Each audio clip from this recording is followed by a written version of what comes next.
Welcome to Shifting Impressions, Conversations with the Realm of Beings, with me, Gretta Chamberlain, Yvonne Crayer, Leigh Steimer, and the Realm of Beings. Shifting Impressions, which is one of the vehicles that supports the transmission of the Realm of Beings, is here to assist you in delving into your being by providing numerous topics and discussions for you to intake as you deepen your connection with your inner world. Shifting Impressions is here to assist you in strengthening yourself as you excavate to understand your true nature. Leigh, Yvonne, and myself, with the Realm of Beings, eagerly invite you to join us today and learn to shift your mindset, shift your thoughts, and shift your focus to recreate your life and produce a new you. Shifting Impressions starts now.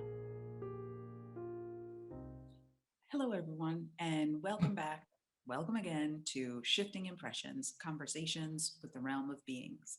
I'm Leigh, and I'm here with my co-hostesses, Gretta and Yvonne, and of course, the Realm of Beings. And we're very happy to be broadcasting every week on Transformation Talk Radio, Fridays at 11 a.m. Eastern Standard Time.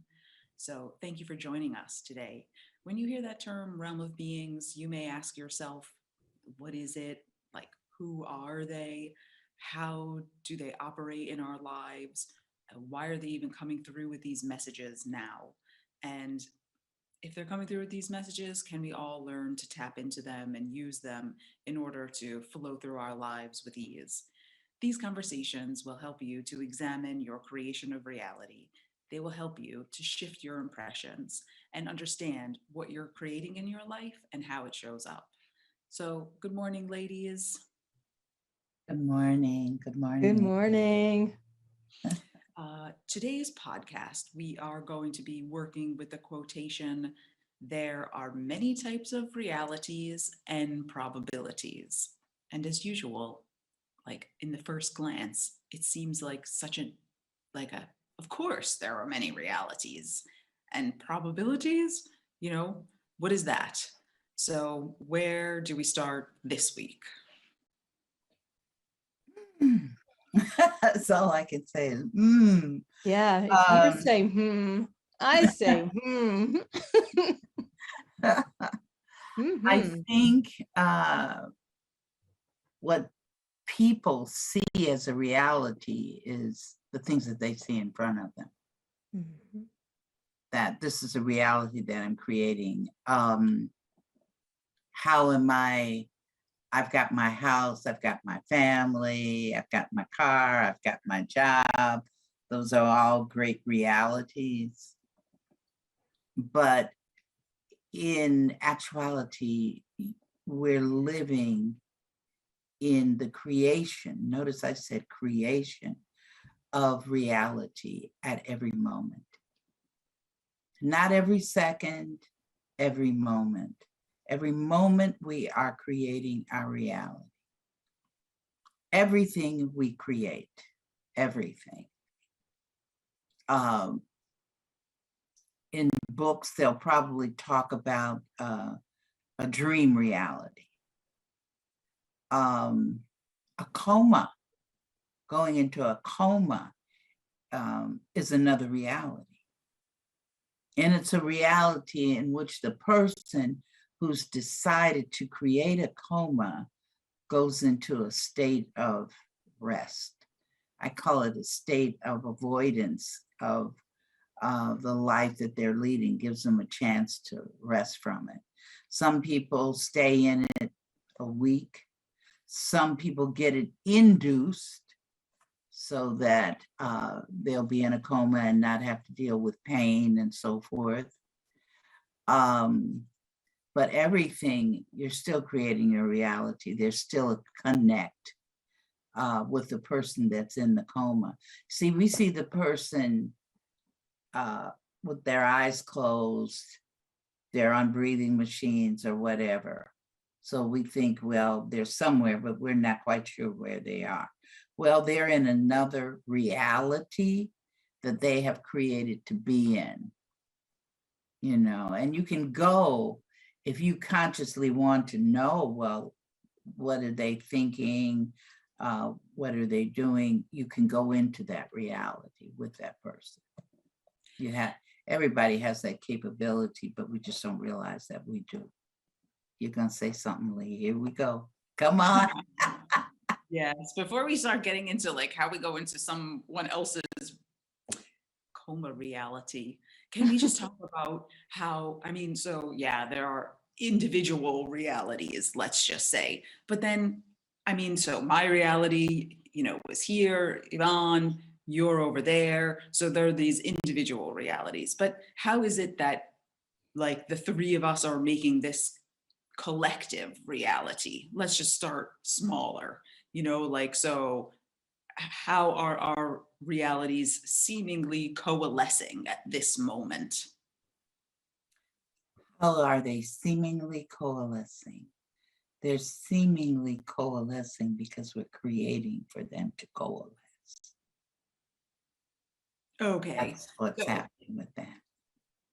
Okay, so the three of us have some kind of agreement that our realities are going to meet every Friday at 11. For real. That's how we do it. We agreed to do this. I'm not saying that we agreed to do it in an ethereal space somewhere. Mm-hmm. We came together physically and said we were going to do this. So it is an agreement for us that we said we would do it.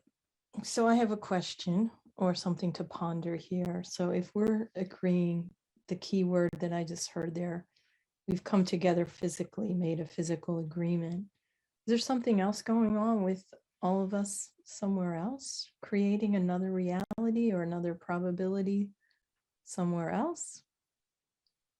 So you're thinking of yourself as being somewhere else. Now we have to get into the discussion of energy essence. Who are we in the first place?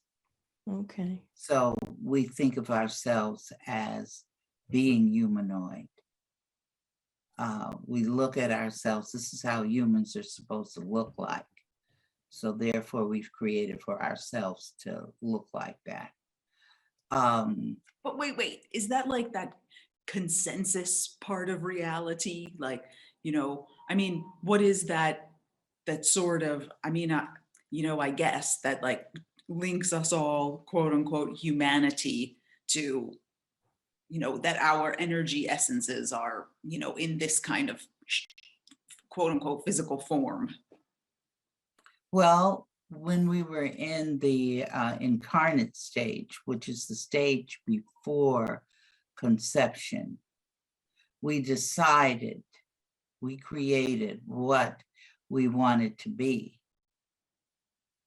how we wanted to actualize ourselves. And we decided that we wanted to actualize ourselves as female humanoids. And then we had our lessons already when we were as the energy essence. See, there's an energy essence stage when you are purely recognizing that you are the force itself. Then you move into an incarnation stage where you start the process of forgetting that you are the force itself. And you have the lessons that you already had decided as the force that you wanted to experience as a humanoid. Right, but I'm saying like from a physical standpoint, is that where like these things called DNA come into the picture, where like to make this energy take the shape of rabbit or human or turtle, You decided that at the incarnate stage, how you were going to manifest yourself. Right, but I'm saying it's like an overarching, like, are these like energetic patterns that I decide, like, my energy essence decided it was going to be human, and that one's decided it was going to be something else. So how do they take those different forms? Well, that's because when you're in the incarnate stage and you've already decided what species you're going to be, then you connect to, let's go back to being humanoid, you connect to parents. There's at a different level, there's a communication of, okay, I'm choosing you to be my parents. Because when you look at the parents, you're talking about DNA. The parents are going to be the ones that give you your DNA, that give you your epigenetics. They set that for you because you've chosen them for the very experience that they're going to give you. Like, for instance, some people choose that they want to come into a family that is physically wealthy. Some people choose to come into a family that they're going to, that person is going to experience abandonment through that family, because that's one of the lessons. So we're actually choosing the parents that are going to assist us in learning the lessons. Sometimes it's to go in, I'm choosing the birth parents so I can pick up the DNA and the genetic makeup, the epigenetics of this particular family. But I'm not going to stay with that family. I'm going with somebody else. So it looks like the child could be put up for adoption, and it looks like they're losing their parents when in actuality, they're really moving to the parents that they really want to be with. But they're doing, they wanted the epigenetics and the DNA of this other family, but they're actually going to be reared in another family. Right, so there were two arrangements that they made.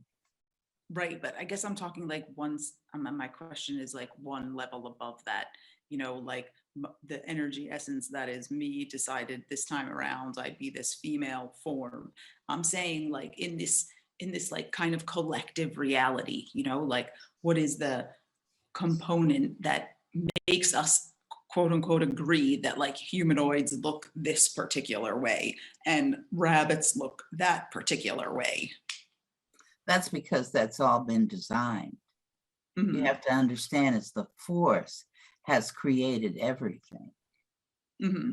The force is in constant, and it's in a constant creation of reality.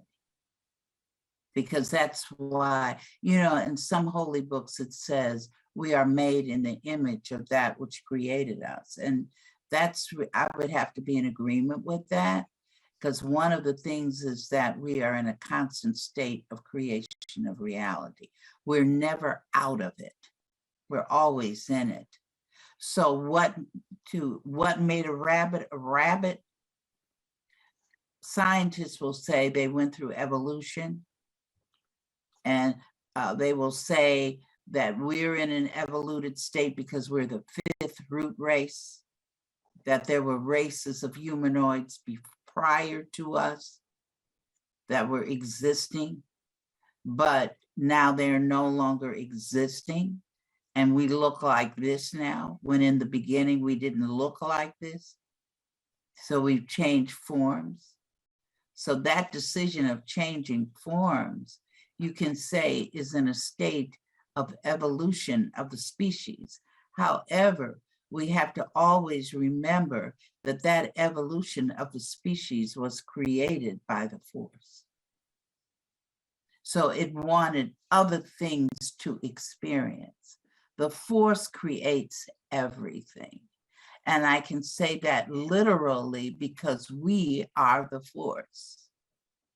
And we are creating constantly. We don't sit back and say, oh, okay, I'm not creating today. No, you're not. You know, Need you're a creating. break. How about we create to take a coma break or just a nap or something? Hey. But that's it. It's a design. Think of it as a design. Because think of that there are species, cognitive species, that have no bodies. They only exist in thought. They are pure thought. Can you imagine? We get rid of this whole physical body, this whole physical vehicle, because it is a vehicle. That's all it is. We are occupying a vehicle, just like if you open up a car door and you get in your car and drive off. This body that we have is very programmed. Every part of it knows what it's going to do. Every part of it is an energy essence unto itself.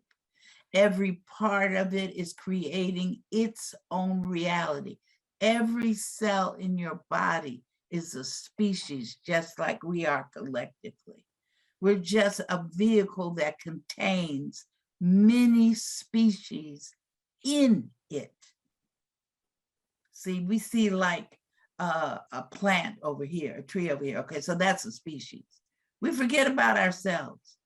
We forget that. I'm going to repeat it again because I know some people in the audience are probably looking, where is Greta, at this point. But it is every cell in your, that's why you can talk to them. That's how they're able to communicate. They have their own way of communicating, but they're still communicating nonetheless. When one part of your body gets hurt, the other part knows. That's all by design. Who designed it? The force. Who's the force? Everybody. Yes. Your neurons, each neuron is the force. Each neuron, depending on what kind of neuron it is, knows what its responsibility is to this vehicle that you're operating. It's like the motor of your car understands what its role is. Its role is to keep whatever vehicle it's in running. Heather, what happens when you choose to set off the balance of that by ingesting harmful substances? That's a lesson too, I guess. You're just choosing to that's it. It's a lesson. Take it off balance to experience suffering. That is a choice. Right. You have to choose to suffer. You choose that. You create to suffer. I have a gentleman I'm working with right now who wants to create to suffer because he feels guilty. So he's in pain every day. He's in pain every day. How can you facilitate? Like, do you just hold space and just allow him to sooner or later recognize that? Or I told his wife, I said, I don't want to discuss the case itself too much, but I told his wife we have to go around the back door. Oh. Yeah, sometimes you can't just approach somebody and say, okay, you create your own reality. Yeah, that's harsh. That's harsh. They don't want to hear it. People don't want it. They close down, then they get defensive. Yeah. Right. But see, it's so important to understand that, because then you get out of the habit of feeling stuck in something. Yeah, that victim consciousness is a very low vibration, and it just attracts more of the same thoughts. And we say, I want to just say this because I use that same terminology, Yvonne, high vibration, low vibration. But in actuality, high, low, evil, good does not even exist. Mm. There's only the isness of something. It is. What is it? Everything is the force. Yeah. So when we're talking about low vibrational beings, or we're talking about low vibrational energy or whatever, it's still the force. The force is everything. Right, and that may be so, but there's still, like, we are in this humanoid form with this limited scope of language. So there has to be a way that we can sort of make differentiations about things, even if, it may be viewed as quote unquote separation, making something high or low or good or bad. But, I guess I would have a tendency to say that, like, I'd rather be less victim and more victor. Right.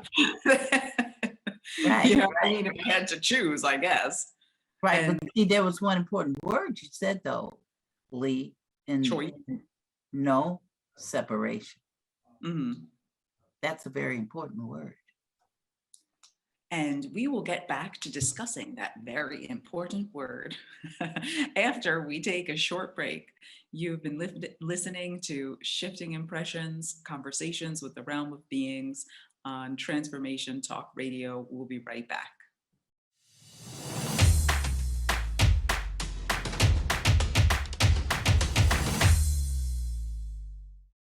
Welcome back. We are Shifting Impressions, Conversations with the Realm of Beings, and we are on Transformation Talk Radio every Friday at 11 a.m. Eastern.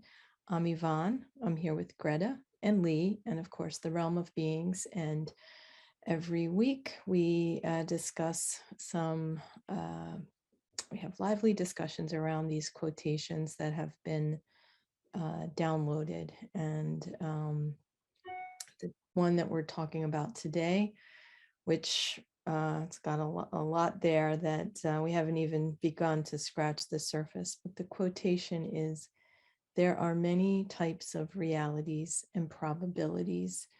And while we were on our quick little break here, we came to the conclusion that we haven't even defined the concept of probability. So let's take it back. Let's get back to work here and figure this one out. This is deep here. So Yeah, I think Leigh should start because she on the break you were saying something about the probabilities, Leigh. I think that was really great what you said. I was just trying to sort it out myself. And I guess, there are infinite amounts of probabilities, right, that could occur in our reality. However, all of those probabilities, I guess, in effect, are based on a choice, right? If you choose the A path versus the B path, the outcome or the probability of an outcome can be vastly different. I mean, that's just like one place to start. Right. I speaking of probabilities, this example comes into my mind. I had a lady that saw me at a party. This had to be about 17 years ago. Yeah, because it was for this young man. He was just born. He was having his first year. He's about 15, 16 years old now. So that's how long this example is. She found me at this party and she said, "I've heard about you." And I said, "Okay." Because you never know when somebody says they've heard about you, you go, "Okay, what have you heard?" So she said, "I've got to talk to you." I said, "Oh, really?" I said, "What is it you want?" And she said, "I want to know." Now, this is dealing with the probabilities that you just said, Leigh. "I want to know what job I'm going to get." I said, "Really?" She said, "Yes, I lost my job. I've interviewed for 3 jobs. I want you, Greta, to tell me which one am I going to get?" So my response to that was not to say you're going to get A or B or C. My response was, which one do you want? And then, of course, since I didn't give her a definitive answer about that. Of course, she's decided that Greta doesn't know what she's saying, but Right. that's because she didn't, right, she didn't understand about creation of reality. But when you say probabilities, those are 3 probabilities. And the only thing I could say to her was, what job are you going to create to have? Because that's the bottom line. There's nothing by accident. Everything is happening for a reason. And what is the reason? The reason is that you're creating it. So when we talk about her 3 jobs, job A might have taken her down one path, just like you said, Leigh. Job B would have taken her to another path. Job C would have taken her to a different path from A and B. Because what happens in that? You're going to be interacting with other people in A that are going to be different from the ones you're interacting with in job B. You know, so it has a lot of other factors in it that you are accepting when you accept a particular position. So you solidify it. Once you, like, let's say she got hired by A. She probably just thought that A was by chance, and it's not. It's that the A one is the one that she really wanted, or it could have been the A one was the one that she didn't want. Right, whichever energy was stronger. Right. She needed to be there for her lesson, which was her choice too. Right. So that was, that became, she actualized it. So it's an actualization. Once it becomes an actualization, it steps out of probability. Probability is a myriad of choices that you have in front of you. It's like, what color are you going to, what color dress you're going to have? You got 10 dresses in front of you. You got 10 probabilities of which one you're going to choose. Once you choose the one that you're going to wear to the birthday party, then you've actualized it because you've done it. See, now this is where these things start to get a little squirrely on me, because let's just go back to the lady who was getting the job, right? So, so she created to choose to land job A, but then, I mean, are you also creating all of the people that show up in that reality, or somehow like there's some sort of energetic interaction in that you agreed before we all came here that our paths will cross? Like, that seems like too much for me. Like, I'm going to a new job and I'm creating all of those people that I interface with at that new place who I had no awareness of before that job. Yeah.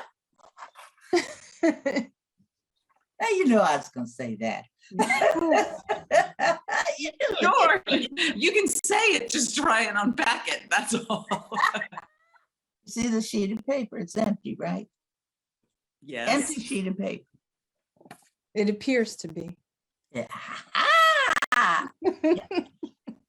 Hey, it appears to be empty. This is us at the incarnate stage. We start to put things on there. When we're born, we've gone through conception, we popped out and said, okay, here world, here I am.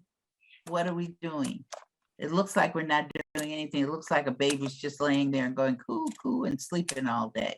But that baby is creating reality, because that baby is really not a baby. It's really the force. It's really an energy essence. So everything, this is your slate of your life. So all those listening, Gretta's just holding up a seemingly blank piece of white paper. That's right. That's right. And so you've got to put the stuff on it. You put everything on it. It's blank. Where's my pen? It's blank. It's blank. If I'm going to put something on it, I said, okay, just like right now. Right now I'm dealing with probabilities. because there's so many probabilities of things that I could put on this white piece of paper. Now watch what I'm going to choose to put on this white piece of paper. It's a circle Right, in red.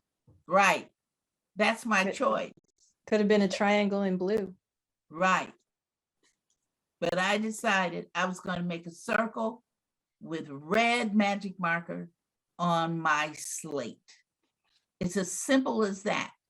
What are you going to put here?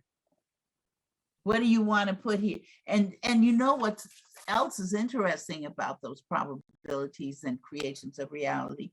Sometimes the how, that's the magnificence of this.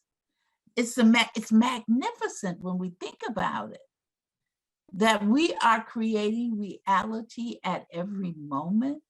That means when I'm seeing something, I have to create it in order to see it. See, now you took us deeper. You went real deeply. You didn't put us down, deep inside ourselves now, because we have to go deep inside ourselves to be able to pull that up and be able to even begin to conceptualize this. Everything, like I'm looking on the Zoom, I see your room, Leigh, I see Yvonne's room, but as I see it, I'm creating to see it. I'm actually creating Yvonne. I'm actually creating you. I'm actually creating me when I look at myself. That's the part that's so tricky, So, and I don't know. I don't know if it was on the preparation phone call that we did. Like I think the agreed upon, unless you talk about it, right? Our agreed upon reality is that the three of us are standing on a street corner, and when we look down the street corner, it's assumed, I think, that I see there are 10 buildings on the right side and 4 buildings on the left side, and that you see it that way and Yvonne sees it that way. I mean, because we don't generally talk about it, I guess. But maybe in your street corner, there's only 2 buildings on the left side and 8, and like maybe yours are modern and mine are old fashioned. I mean, is it really that? Can it be? Is that the reason why when 2 people see a crime, they describe the perpetrator in a completely different way, but they make it out that we're just not observant or not paying attention. But it's really like, no, Yvonne saw a person with a green hat and my person had a red hat on. Right. It is, because it's called, the other part of us is perception. How do we perceive something? Remember, they have all these different things where you can have where the lines look curved, where you can have 2 parallel lines. You can have 2 parallel lines like that. But when you add certain things, of which I can't remember now, I don't know if it's things like that. I'll have to find that. But it makes the lines appear to look like this. They're arcs, they're wavy. Mm-hmm. Right. But when you take these things off of it, they're really straight lines. Mm-hmm. Those perceptual tricks. It's not really a trick. It's what we think we see. It's like when you see the picture of that, it can appear like a vase. Right. Oh, and when it's a woman and something like that, like a silhouette of a woman, right? Right. It looks like it's that. Yeah. Think about, like, if we're standing in a forest with a couple of animals, like, I don't know, I think dogs are colorblind, like we're seeing this tree, like definitely the dog cannot see the tree in green, like it's just a different, they're in a different reality, they're creating a different reality, and that's, yeah. I was looking at not a radio program, I was listening to the news on TV, and they had one of the episodes was about, or segment was about this young man. He was in high school, and his friends who were in high school got together and they did fundraisers and they raised all kinds of money to buy him a pair of glasses. It was a special type of glasses that helps you to see color because he was colorblind. His whole entire life, he had not seen red. When they got him the glasses and he put the glasses on, he could actually see colors. He could see red. He said, this is the first time I've seen red. But look what he created. He created to be colorblind in the beginning and then to figure out a way how to undo being colorblind or to deal with it better. But see, in his, with color blindness, he felt that that was the reality. That, in fact, let me say this, that was the reality for him. I don't know, did I tell you when I had to start wearing glasses when I was 10? My mother used to always take me to the show, to the movies. When I would sit there, everything was blurred. I couldn't see a distinct person. You know, everything looked blurred. So as a child, I thought everybody saw the movies like I did. That was my reality. That's how I existed in the movies. I'm only going to come and this is, you're going to see blurred things. You'll never see anything clear. This is what you got, Greta. And so I accepted that this is what going to the movies was like. Then they saw that Greta needed some glasses. You know how in schools they had put you through the eye exams and all that. So my mother went out and took me to the optometrist and ophthalmologist, and they prescribed my glasses. I put the glasses on my face, and then one day Mama said, let's go to the show. She took me to the show. I was shocked. I was absolutely shocked. I looked at it and said, oh my God. Then I realized look at what I had been missing. But I believe thoroughly that what I was seeing, everybody else was seeing it like that too. So why sometimes is it so difficult for us to pick up our rose-colored glasses and see our reality differently? Because we feel safe in the old way. See, seeing that's a good way to circle back to the quote again, I think, because we're getting ready to wrap up our second segment. But back to the quote before we hear from the realm. There are many types of realities and probabilities. So any last thoughts to kind of like just put that back together again and sum it up, Greta? You have anything on that? Well, since there's so many of them, choose the ones that you really want. That's good. Good advice. Choose the one that you really want because you're in charge. Yeah, You I like that. Never, and I know two positives make bring it into reality, but I'm going to say that you're never not creating your reality. So instead of creating one that makes you a victim, like Leigh said, create one that makes you a victor. I love that.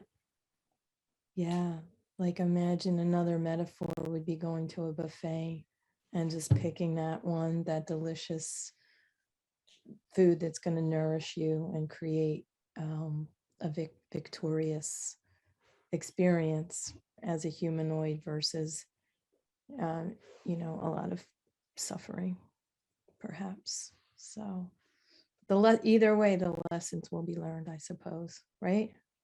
Yeah, it's okay. I tell everybody, it's okay. You Just are accept it okay. all. Yeah. Remember, we said we had one podcast that was devoted to you are never, what did we say? I think, wasn't it broken? Something like that? Yes, that's it. You're never broken. That's the perception. That's the illusion that you are broken. We are never, never broken. How can the force be broken? It cannot. No. It cannot. And we are the force, regardless if you believe it or not. It doesn't matter because you still are. You know, it's like if you don't even believe you create your own reality. If you solidly say that is absolutely impossible, it doesn't matter because you're still doing it. Yep. You're just not in the realization that Yeah. you're doing it. It's like if you go step in front of a bus and the bus is coming 60 miles an hour and you step in front of it, what is it going to do?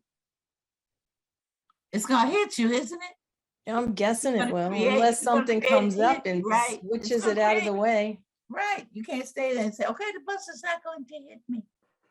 You know, because in this reality, if you stand in front of a bus and you already have the idea that I'm in front of a bus and a bus can hit me, then you're already creating the reality that when you step in front of it, it's going to hit you anyway.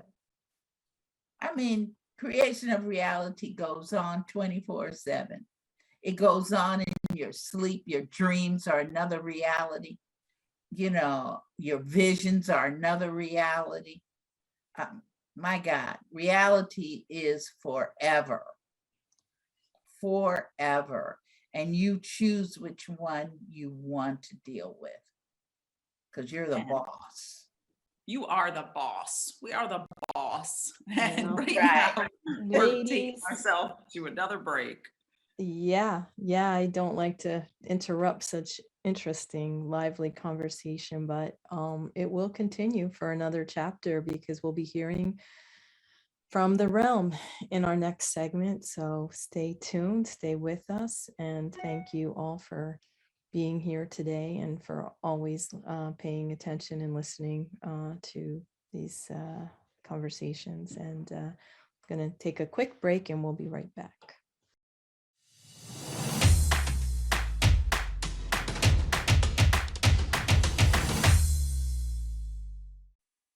Welcome back to the third segment of the Shifting Impressions podcast, where we are joined by the realm of beings and get their take on what we've been discussing thus far. So, realm, are you here? Yes, we're all here. Okay, good. So today, if you've been listening, we were talking about the quotation, there are many types of realities and probabilities. So what do our listeners need to know that we haven't already maybe talked about? I think it's a recap of what you've been talking about. There's so many people that don't understand reality. They think that everything happens by chance. They don't realize that if it's happening to them, that they are creating it. If it's happening to somebody else, that other person is creating it. But what we do is support. Like if you have a child and the child is turning 7, and you want to celebrate, as the parent, you want to celebrate the child's birthday. But you decide, let us have a big party for our child. Not a small party, but a big party. We're going to invite grandma, grandpa, the nieces, the nephews. We're all going to celebrate Susie Jane's birthday, 7th year. Now, who created that? who is going to experience that? Who's the primary person going to experience the birthday party? That's Susie Jane, or whatever we called her. She's going to experience the birthday party. She wants the big party. How do you know that she wants the party? Because it's her birthday party. The rest of us, mama, daddy, we're all supporting her in having a big birthday party. It's not that mama and daddy decided that we're going to have a big party. No, it's Susie Jane decided, oh, I want to have a big party for my birthday. So then mama gets the idea, boom, talks to dad or talks to grandma or talks to the aunts. Let's give Susie Jane a big birthday party. They think that they did it. Hecky no. Susie Jane was the one that decided that. She wanted to experience having a big party. Everybody else just supports. But wait, what if the parents wanted to like show their love or this and that? So if you flip that, how come Susie couldn't be supporting them in being the benefactor of the party because they wanted to show that they were wealthy or that they love so much, and so that is their idea, to make this lavish thing for the family and friends? You're absolutely right, because it's always create, support, create. I have another one.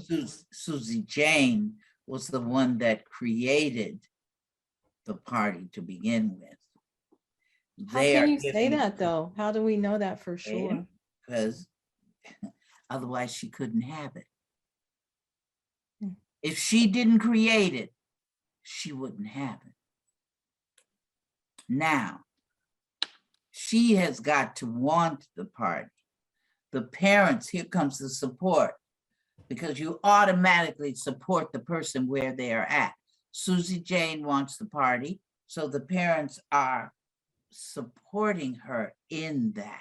It's a communication that's done between, we're always communicating with each other, but we're communicating with each other through the unconscious mind, which there's only one. So what if the parents didn't have enough money to create that? Yeah, see, now that was your perception of what kind of party we said when we said a big party. I never defined how big it was. You just defined how big it was. I did not do that. So but it's excellent that you did that, because it showed you had, when I said big party, you had your own perception of what a big party. It's going to cost a lot. See, to me, I wasn't even thinking it was going to cost a lot. And now to answer Lee's question, what are the parents creating and what is the child supporting? You are right, Lee. The parents are loving the child. So they want to do something that is the child will like. We want to show you our love for you. So we are creating something for you. And the child is supporting those parents, because the child is saying, oh yes, I want a birthday party. Because the child could have said, but see, the parents want to show love to the child. But now let's say the child wanted a pony and not a party. Then the child would have been creating, I want a pony, I want a pony, I want a pony. The parents then could have said, well, let's let her experience a pony. When the little girl said, I want a pony, I want a pony. Well, you can get a pony in many ways. Here come the probabilities. What are the probabilities? You want a pony? For your birthday, we can take you to the zoo and you can see the ponies. Or we can take you to a farm that lets you get on the ponies and ride them. But that doesn't mean we're going to buy one for you. Because the little girl just said, I want a pony. Okay, here. Let's go to the farm. Here's your pony. Let's go to the park. Here's your pony. Let's go to the circus. Here's your pony. There are a lot of probabilities because the child did not define all the way about that pony. But what if the parents just said, well, we know you want a pony, but we can't get the pony. We can't go to the zoo. We can't go to the circus. We'll just give you a party. Then what? Like, who's responsible for, like, if the child, creates the party or doesn't create it's maybe shy or something, doesn't really like a big party, and the parents, like, whose choice is that? Whose reality is that? Then the child wouldn't even, if the child is shy, doesn't like to be around a lot of people, if the child's not going to, he's not going to even think about having a party. Mm-hmm. So, but the parents still want to do something for the child. The child wants something done for him or her, but it's not defining it. So therefore, the parents then are going to give the support and define it. Because the child is open. See, when you're open to all the probabilities. The person who's supporting you then gets the opportunity to choose which probability that it wants to experience, that it thinks that you'll like. Because all the probabilities that are there for the child can sort through whatever probabilities it wants to experience, of which one would be to receive nothing. And Realm, do you have one final word before we wrap up this week's podcast episode? It's the same one, Leigh and Yvonne, that we say every ending of the podcast. And that is, each one of you, each and every one of you, love yourselves. Fall in love with yourself before you try to fall in love with somebody else. And thank you, Realm. On that note, thank you, Gretta and Yvonne. As always, this has been Shifting Impressions, Conversations with the Realm of Beings, until we create each other again. Once again, thanks for joining us at Shifting Impressions, Conversations with the Realm of Beings on TransformationTalkRadio.com. As you have explored today's creation of reality experience with Leigh, Yvonne, the Realm, and me, Gretta, each of you is being supported by us in further developing the understanding that you are not just an individual existing in linear time and space, but a multi-dimensional force of infinite possibilities who is connected to all. So begin to create the realities you want. Join us every Friday at 8 a.m. Pacific Time and 11 a.m. Eastern Time on Shifting Impressions at TransformationTalkRadio.com. So long until we create each other again next Friday.